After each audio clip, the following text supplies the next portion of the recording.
Hello everyone, आज हम जिस मूवी को एक्सप्लेन करेंगे उसका नाम है bird box. Bird box movie actual में बर्ड बॉक्स नॉवेल से इंस्पायर होकर बनाई गई है। ये मूवी 5 साल के टाइमलाइन में स्विच करती है। ये मूवी हॉरर भी है, सस्पेंस से भी भरी हुई है, सुपर सर्वाइवल मूवी है। इन शॉर्ट ये बहुत इंटरेस्टिंग मूवी है। तो चलिए हम एक्सप्लेनेशन को स्टार्ट करते हैं। मूवी का स्टार्ट होता है एक लेडी से जो अपने 2 बच्चों को समझा रही होती है, अगर तुम कुछ भी सुनो तो तुम दोनों मुझे बताओगे, किसी भी सूरत में अपने ब्लाइंड फोल्ड्स को नहीं उतारोगे, अगर उतारोगे तो मर जाओगे। वो दोनों कहते हैं ठीक है। फिर वो इन दोनों को और अपना कुछ जरूरी सामान और एक बॉक्स जिसमें बर्ड्स होते हैं लेकर एक बोट में बैठ जाती है और नदी में बोट को उतार देती है। वो इस नदी में क्यों उतरते हैं, उनका क्या मकसद था, और ये सब आपको आगे जाकर पता चलेगा। फिर सीन शिफ्ट होता है 5 साल पहले पर, जहाँ उस लेडी को दिखाया जाता है जिसका नाम मैलरी है। वो प्रेग्नेंट है। उसकी बहन जेसिका उससे मिलने आती है। वो दोनों टीवी पर एक न्यूज सुनती हैं जहां साइबेरिया में लोग एक दूसरे को मार रहे होते हैं। जेसिका उससे कहती है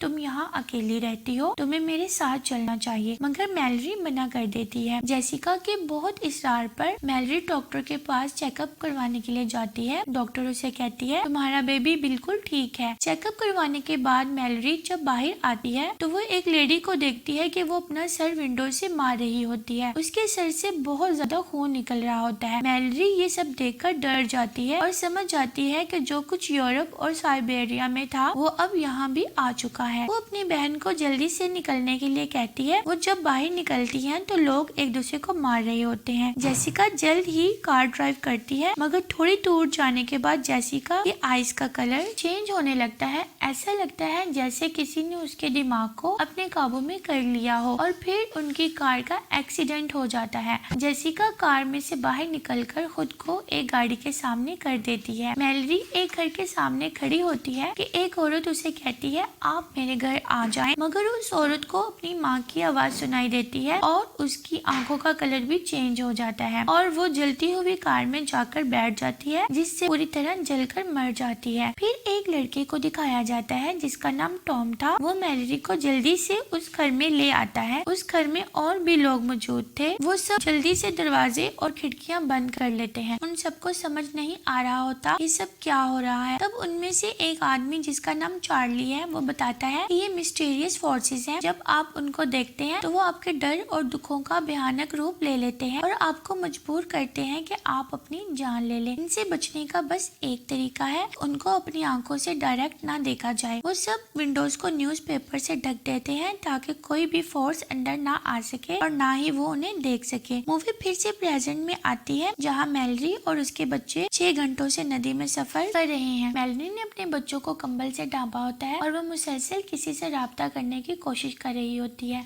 सीन फिर से 5 साल पहले पर शिफ्ट हो जाता है जहाँ रात में एक लड़की दरवाजे को जोर से पीटती है। वो उसे अंदर बुला लेते हैं। इस लड़की का नाम है ओलंपिया। वो भी प्रेग्नेंट होती है। उनमें से एक कहता है मैं सीसीटीवी कैमरा में से बाहर देखता हूँ कि क्या हालात हैं बाहर के। वो सब उसे चेयर से बांध देते हैं ताकि वो खुद को हार्म ना पहुंचा सके, क्योंकि उन क्रिएचर्स की टेंडेंसी थी उनको देखते ही लोग सुसाइड कर लेते हैं। मॉनिटर की स्क्रीन पर उसे हवा का झोंका नजर आता है और तब ही उसकी आंखों का रंग बदल जाता है और वो खुद को मार लेता है। फिर वो मॉनिटर को तोड़ देते हैं ताकि कोई और बाहर ना देख सके। फिर प्रेजेंट को दिखाया जाता है। 14 घंटे गुजर जाते हैं। मैलरी को फिर से आवाज सुनाई देती है। एक आदमी उसे कह रहा होता है तुम और तुम्हारे बच्चे भूखे हैं, मेरे पास खाना है, तुम बस अपना ब्लाइंड फोल्ड हटा दो। यह हटाना बहुत आसान है। वो मैलरी को पकड़ लेता है और जबरदस्ती उसका ब्लाइंड फोल्ड हटाने की कोशिश करता है, मगर मैलरी अपने चाकू से उसे मार देती है। फिर से सीन पास्ट पर शिफ्ट हो जाता है जहाँ कई दिन गुजर चुके हैं और खाना खत्म हो चुका है। वो सब सोचते हैं कि बाहर से खाना कैसे लाया जाए, क्योंकि बाहर तो वही क्रिएचर्स हैं और उनमें से 5 लोग बाहर जाने के लिए तैयार हो जाते हैं। बाहर की विंडोज को पेंट कर दिया जाता है ताकि कोई भी बाहर ना देख सके। ड्राइव स्टार्ट होती है और बाहर बहुत बुरी हालत थी। कार आगे बढ़ती जाती है, एकदम से कार हिलने लगती है और पूरी कार के इर्द गिर्द ये क्रिएचर्स मंडलाने लगते हैं। वो कार के सेंसर्स को भी खराब कर देते हैं। यहाँ एक और बात, ये क्रिएचर्स किसी भी चीज के अंदर दाखिल नहीं हो सकती और ना ही किसी इंसान को बराह रास्त नुकसान पहुंचा सकती हैं। ये सिर्फ इंसानी दिमाग पर हमला करती हैं और वो भी तब जब उन्हें देखा जाता है। वो सब लोग बड़ी मुश्किल से स्टोर तक पहुंच जाते हैं और स्टोर में से काफी सारा सामान इकट्ठा कर लेते हैं। मैलरी को यहाँ पर कुछ बर्ड्स दिखाई देते हैं जिनको वो अपने साथ रख लेती है। ये बर्ड्स वही हैं जिनको स्टार्ट में दिखाया जाता है। इन बर्ड्स को उन क्रिएचर्स का पता चल जाता है कि वो पास हैं कि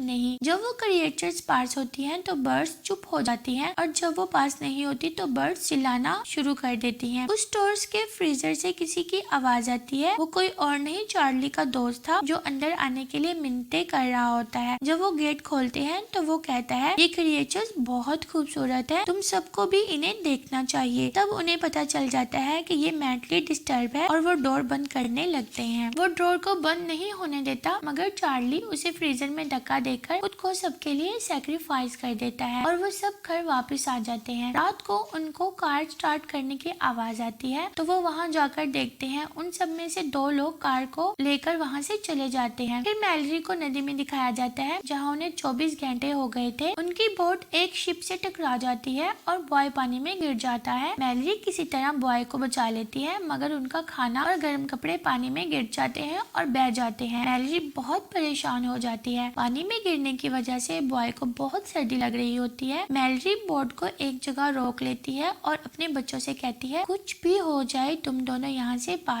नहीं निकलोगे। वो एक घर में पहुँच जाती है, वहाँ से कुछ खाना और कपड़े लेती है लेकिन क्रिएचर्स उसका पीछा करते हैं और उसका नाम लेते हैं। मैलरी उन पर फायर करती है। फायर की आवाज सुनकर गर्ल बोट से बाहर आ जाती है। वो क्रिएचर्स गर्ल के पास आते हैं और उसे ब्लाइंड फॉल्ड उतारने के लिए कहते हैं मगर तभी मैलरी वहाँ आ जाती है और गर्ल को बचा लेती है और फिर से उनका सफर शुरू हो जाता है। फिर से मैलरी को पास्ट याद आने लगता है और दिखाया जाता है कि डोर पर जोर से कोई दस्तक देता है और मदद के लिए पुकारता है। सब लोग उसके लिए दरवाजा खोलना चाहते हैं मगर घर में जो बूढ़ा आदमी था वो कह रहा था उसे अंदर मत आने दो मगर कोई भी उसकी बात नहीं मानता और ओलंपिया दरवाजा खोल देती है और वो अंदर दाखिल हो जाता है। वो बताता है कि मैं भी एक घर में रहता था मगर तब भी कुछ लोगों ने वहाँ आकर कब्जा कर लिया। वो सब लोग पागल थे और उन पागल लोगों ने मेरे साथियों के आंखों से ब्लाइंड फॉल्ड्स को हटा दिया और जिसकी वजह से उन क्रिएचर्स ने उनके दिमाग पर कब्जा कर लिया और वो सबके सब मर गए। उनमें से सिर्फ मैं ही बचा हूँ और भागकर यहाँ आ गया हूँ। वो बूढ़ा आदमी कहता है ये झूठ बोल रहा है, इसे बाहर निकाल दो मगर वो उसे एक कमरे में बंद कर देते हैं। ओलंपिया और मैलरी रात को आपस में बातें करती हैं और ओलंपिया उसे कहती है अगर मुझे कुछ भी हो गया तुम मेरी बेबी का ध्यान रखोगी। उन दोनों को लेबर पेन स्टार्ट हो जाते हैं। मैलरी एक बॉय को और ओलंपिया एक गर्ल को जन्म देती है। वो आदमी जो यहाँ भाग कर आया था अपने बैग से उन क्रिएचर्स के स्केचेस को बाहर निकालता है और तब पता चलता है कि वो भी उन मेंटल पेशेंट्स में से एक है। वो मैलरी के बर्ड्स को फ्रीजर में रख देता है और टॉम के सर पर कोई वजनी चीज मार देता है। वो विंडोज के ऊपर लगे हुए न्यूज़पेपर्स को भी हटा देता है जिससे बाहर सब नजर आने लगता है। वो बूढ़ी औरत को जबरदस्ती बाहर देखने पर मजबूर करता है। वो जैसे ही बाहर देखती है वो खुदकुशी कर लेती है और ओलंपिया भी उन क्रिएचर्स की जद में आ जाती है और ऊपर से कूदकर अपनी जान ले लेती है। अब वो आदमी मैलरी की तरफ बढ़ता है मगर तब ही वहाँ टॉम आ जाता है और उसे गोली मारकर मार देता है। अब मूवी में दिखाया जाता है कि उस घर में सिर्फ 4 लोग हैं, मैलरी, टॉम और 2 बच्चे। बच्चे बड़े हो चुके थे और 5 साल गुजर चुके थे। इन 5 सालों में मैलरी और टॉम ने बच्चों को काफी कुछ सिखा दिया था जैसे कि आवाजों को पहचानना और ब्लाइंड फोल्ड पहनकर चलना वगैरह। एक रात उन्हें वॉकी टॉकी पर किसी की आवाज आती है। वुरिक नाम का आदमी था जो उन्हें बताता है कि वो एक सेफ जगह पर रह रहा है जहाँ काफी खाना और चीजें मौजूद है। वो उन्हें भी वहाँ आने के लिए कहता है मगर वो जगह जहाँ है वहाँ पहुँचने के लिए जो रास्ता है वो नदी का रास्ता है और नदी का रास्ता काफी खतरों से भरा हुआ है और 2 दिन का सफर तय करके वहाँ पहुँचा जा सकता है। वो उन्हें ये भी बताता है कि बर्ड्स की आवाज का पीछा करना, जहाँ बर्ड्स की आवाज ज्यादा होगी वहाँ ही हमारा ठिकाना है। मैलरी वहाँ जाने के लिए राजी नहीं होती मगर टॉम उसे राजी कर लेता है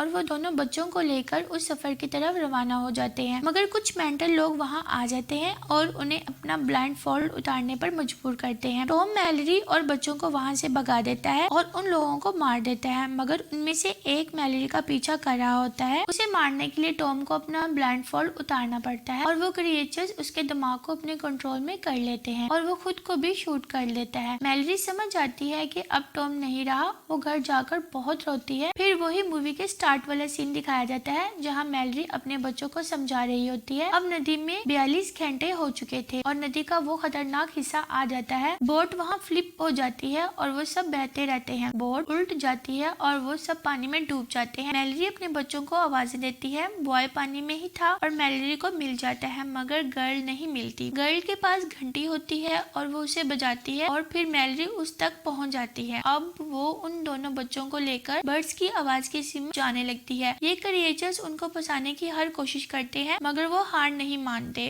और आखिरकार बर्ड्स की आवाज का पीछा करते हुए वो वहाँ पहुँच जाते हैं। वो दरवाजे को जोर से नॉक करती है, दरवाजा खुलता है और वही शख्स जिसका नाम रिक होता है उससे मैलरी की मुलाकात होती है। वो सब उनकी आईज को चेक करते हैं कि कहीं उन क्रिएचर्स का असर उन पर तो नहीं है। उनको चेक करने के बाद उनको आगे अंदर ले जाया जाता है। मैलरी को पता चलता है कि ये स्कूल ब्लाइंड लोगों का है और यहाँ सब प्रोटेक्टेड है। यहाँ मैलरी की मुलाकात उसी डॉक्टर से भी होती है। वो डॉक्टर बच्चों को प्यार करती है और उनका नाम भी पूछती है, तो बच्चे अपना नाम गर्ल और बॉय बताते हैं। लेकिन तब मैलरी उनसे कहती है कि बॉय का नाम है टॉम और गर्ल का नाम है ओलंपिया और मैं इनकी माँ हूँ। और वो तब बॉक्स के अंदर जो बर्ड्स होते हैं उनको भी आजाद कर देती है और इस तरह ये मूवी एंड हो जाती है। अगर आपको ये वीडियो पसंद आए तो इसको लाइक एंड शेयर करें और हमारे चैनल को सब्सक्राइब करें। Thank you.